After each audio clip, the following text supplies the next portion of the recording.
Hi, it's me, Ingrid INFP.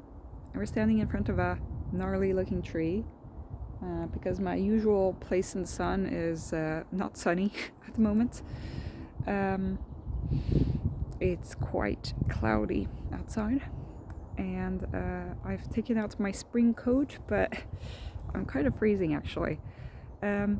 So, yesterday I went to my German friend's PhD party. I thought it would be interesting to talk about him. Now, because of privacy and stuff, I'm going to try to limit what I say online. But he is too much of an interesting person to pass. And I think that it tells us a deal about MBTI. Because I've come to the conclusion that my German friend is an ENTP. So I've been wavering between ENTP, INTP, ISTP. I couldn't figure him out. Because on one part, he's German. So being German in itself is a culture that will, people have different personalities in different cultures. That's my take on it. But all 16 personality types exist in each culture. It's just I think that maybe some cultures make certain types more prevalent than others, or it gets presented in another way. I don't really know about that, but I've known him since we started medical school 11 years ago, and it was kind of like we were the Europeans in my class. We were a bunch of Swedish people, there were some Finnish people, and then there were some people from other countries, but in general, they had grown up in Sweden.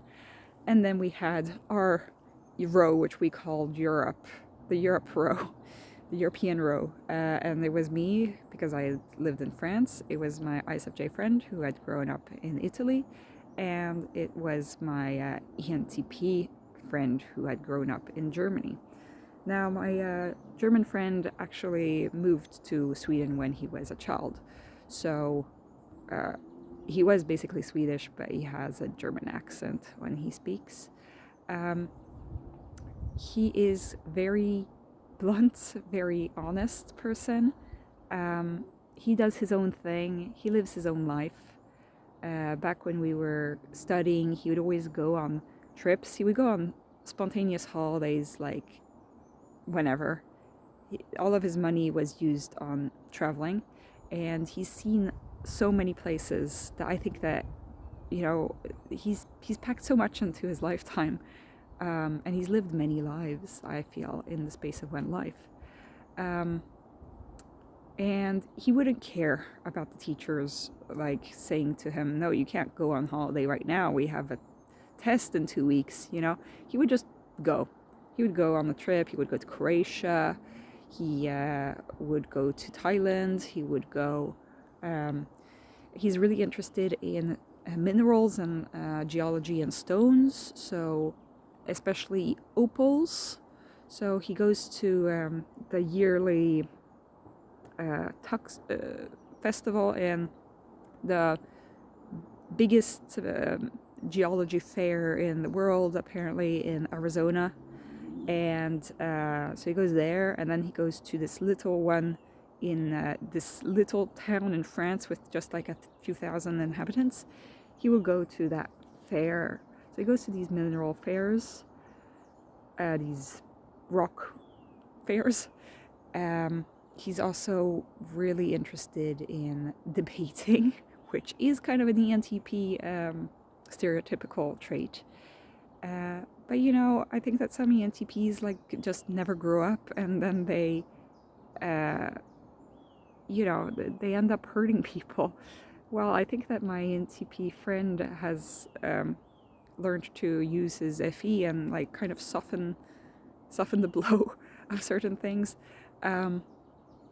He's also was really a big part of different organizations at our school when we were going through medical school. So he was part of the sports organization. He was part of the music association. He was part of the disciplinary organization. He was part of all sorts of things. And I didn't have the energy for all of that, and neither did my ISFJ friend, really. We were just so focused on just managing our tests. And I think that my ENTP friend kind of managed to I think that he has that genius that some people have of like he could do everything in the last minute, right before the test, and then he would manage somehow. He would get through the tests, and he didn't have to study a lot. And I think that there is some kind of neurodivergence going on around there too, because it's not just, there is some spark of something that isn't really neurotypical, but he might just be just really intelligent, and but he's kind of the chaotic kind of intelligence where it's like you're not organized and doing things according to the book. You're just like kind of improvising a certain way of doing things in your own terms. So I think that he kind of, that is kind of an ENTP thing, and it's a perceiver thing in general. Now, he's lived kind of double lives where we were aware of a certain part of him. He would never study with us because, he didn't need to study like we did. So, we rarely see him. He's always gone somewhere, and then like I'll write to him and I'll be like, "Oh, are you at that fair in the US?" And he's like, and then he'll send me like a picture of a cactus, and then he'll say, "No, I was there last week. Today I'm in Germany." And then I'll be like, "Oh, what are you doing in Germany?" He says, "I'm visiting my family." And then next week I'll be in Uganda, which is where he was doing his research about. He now got his PhD in, and so it's public health. And so he wants, especially psychiatry in low-income countries. And, psychiatry exists in every country in the world, but, they get different resources, different funding. Apparently in Uganda, there's one psychiatrist per million inhabitants, which, is quite a lot. And at his PhD party, one of those psychiatrists was his opponent for his PhD. So she had flown all the way from Uganda to his PhD, and we got to meet her at the party. We got to meet... it was weird because there's kind of these different areas of his life that we heard of, but we haven't interacted. So there was all the PhD group, and then there were some people from his dance group, because he used to dance. And it was interesting because, I've never seen him dance. So we got to see them perform a dance routine, and I got to meet his other friends, and I got to meet his family, because I'd always heard about the family but never seen the family in all 11 years that we've known each other. And it was a really interesting experience. We got to really good food, some speeches, and me and my ISFJ friend had written a poem for him, and he liked it, and he liked the presents too. We gave him a wallet because it's a practical gift that will help him around the world, and also a mug that says, "I'm a PhD, but you can call me doctor," or something like that. I forget what it says, but it was something silly like that, and I think that he appreciated that. But yeah, then we started reminiscing about the past a little bit, because wow, out of all people that I got to learn to know, I truly, I chose the best friends to have, you know. Um, there was somebody at the party who says um, ENTP guy is the most interesting person at Karolinska Institute, which is saying a lot because Karolinska Institute is a very, it's the biggest medical university in Sweden, and in the Nordic countries generally. So, but he really truly is an extremely interesting person. Um, and then I saw Vonderpete's video about why he's not an ENTP, and he said that ENTPs have this eyebrow game, which is like that they'll make these poses and different eyebrow stuff, and that is essentially the other dancers told me, the dancers at the party, they told me, yeah, ENTP can, he makes the best poses.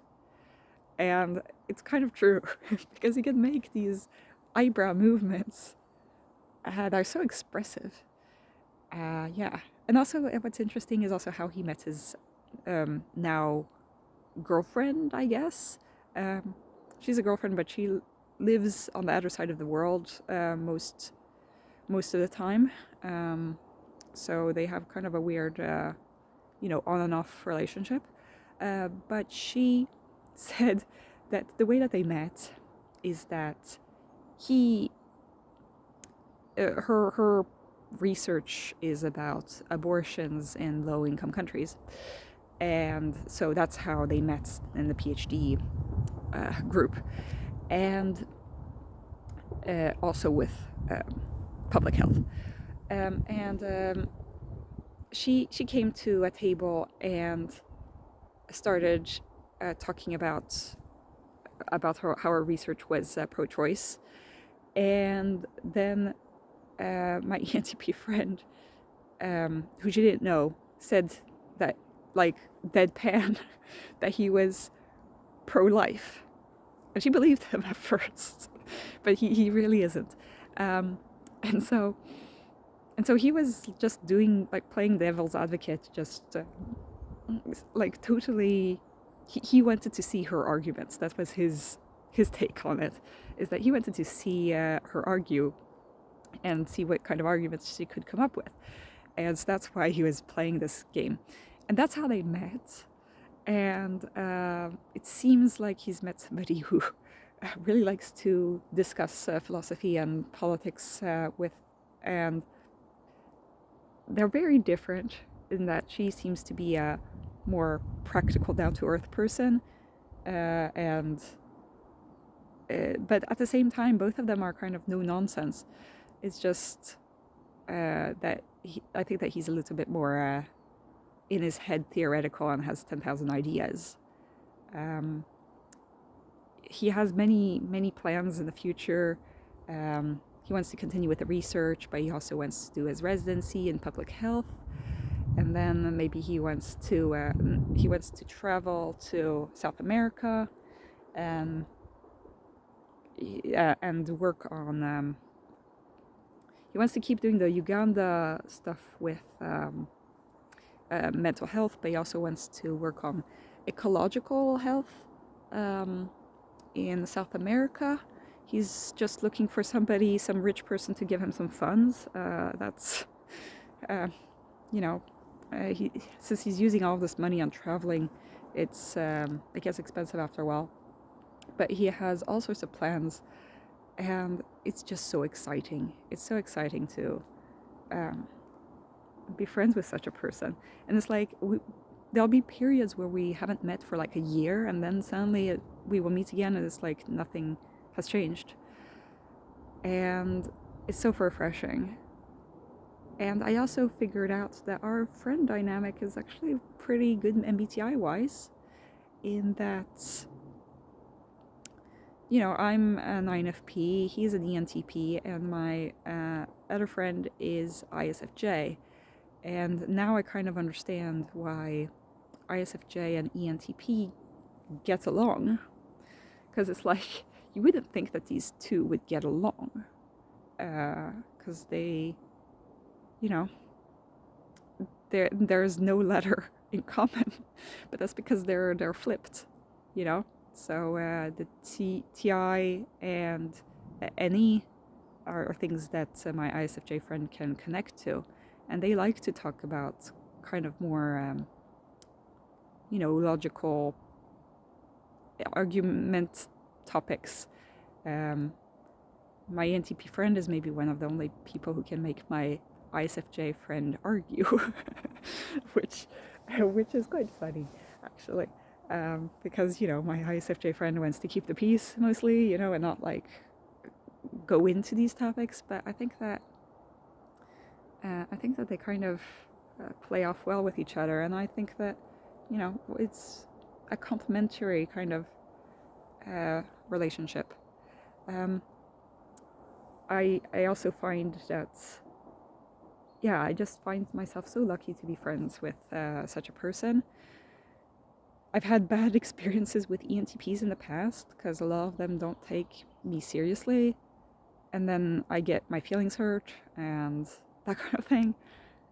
And I think that my ENTP friend does hurt my feelings sometimes, but it's like, I know that it's all in good fun, and also that he cares a lot about me, and that he has a soft side to him that he kind of hides behind all of this fun and games, but that is truly there, and he has been there in my darkest times when, for example, when I was when I was sexually harassed, he was the guy who was there for me. And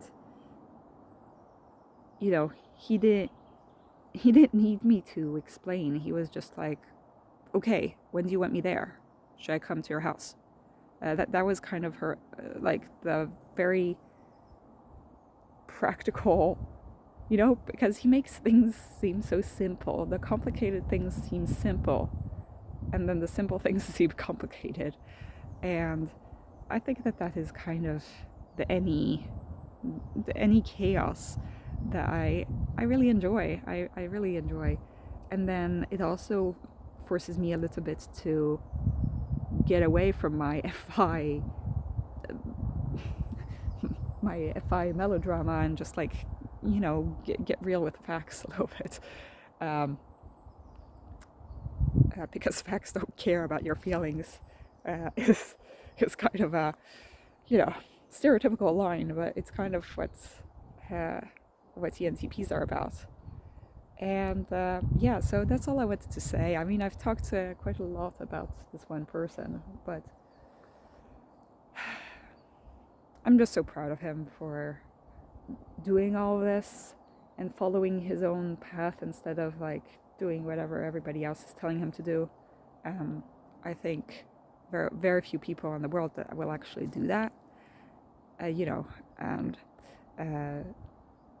he's done such a huge amount of good work, and I hope to see him again soon. He probably will be gone on the other side of the planets next time we talk, but so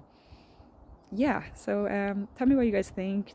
What are your opinions on ENTPs, or any other MBTI topic that you would like me to talk about next? Have a great day, everybody. Bye.